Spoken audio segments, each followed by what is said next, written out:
Welcome back to Short Recaps. Today, I am going to explain you the movie Deception released in the year 2008. The movie's opening scene starts with a person working late at night on an audit of a law firm.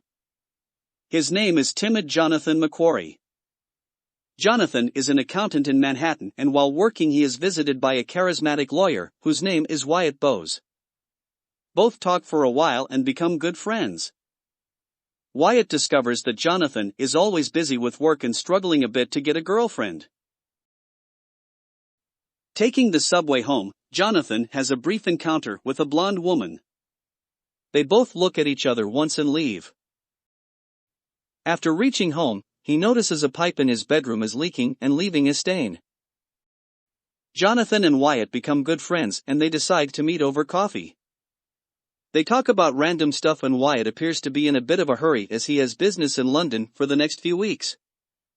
While leaving, Wyatt accidentally switches cell phones with Jonathan as both of them have similar cell phones. By the time Jonathan realizes that their phones got exchanged, Wyatt has already left for London and Jonathan receives a call on Wyatt's phone from a woman who asks if he is free that night. He impulsively agrees to meet her at a hotel bar. When she arrives, they proceed directly to a hotel room and have sex. In the morning, Jonathan realizes that Wyatt must be in an exclusive sex club. When Wyatt calls the next day, they laugh out on the incident and Wyatt encourages Jonathan to continue in the sex club and enjoy his life. Without thinking much, Jonathan picks up the phone and calls a random number once again. This time an older woman appears who explains the rules. The initiator pays for the room, no names are exchanged, there is no rough play. Jonathan seems to be enjoying his new life and over the next few weeks, he has anonymous sex with several beautiful women. Jonathan is surprised one evening to find that his latest encounter is the blonde woman from the subway. Jonathan finds her very attractive and started liking her already. So instead of having sex, they order room service and talk for hours. Jonathan assumes that her name begins with an S because of her S-shaped keychain. They chit-chat all night and the girl is gone in the morning. For the next few days, Jonathan keeps rejecting other callers and plans to respond only when he gets a new call from S. Finally, after ignoring several random calls, he gets a call from S. They again plan to meet and this time, they go on a date and after spending hours together they go to a hotel room. While drinking, Jonathan goes to get some ice for S, but discovers that S is missing, with blood on the bedsheets. After that, someone knocks him out, and when he wakes up, the room is in order. He calls the police, but his story makes the detective think that he is delusional. Jonathan looks for Wyatt, but no one from his law firm knows Wyatt and a woman is living in what Jonathan thought was Wyatt's apartment. Jonathan is completely confused and surprised to find Wyatt waiting in his apartment. Wyatt tells Jonathan that he is holding S somewhere, and will kill her unless Jonathan steals $20 million from an investment firm he will be auditing. He must wire transfer the funds, in Jonathan's name, to a bank in Spain. Next day, Jonathan receives a voicemail on Wyatt's cell phone from a girl named Tina, who seems to know Wyatt personally. Jonathan goes to her hotel room, where she reveals that Wyatt's real name is Jamie Getz, and that they met at a party hosted by the wealthy Rudolph Holloway.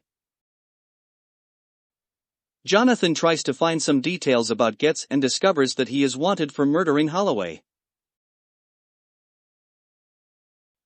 At the audit, Wyatt texts a picture of S tied up in Jonathan's apartment, wishing them well. Wyatt forces Jonathan to act as per his instructions and sends Jonathan some bank details and he agrees and executes the wire transfer.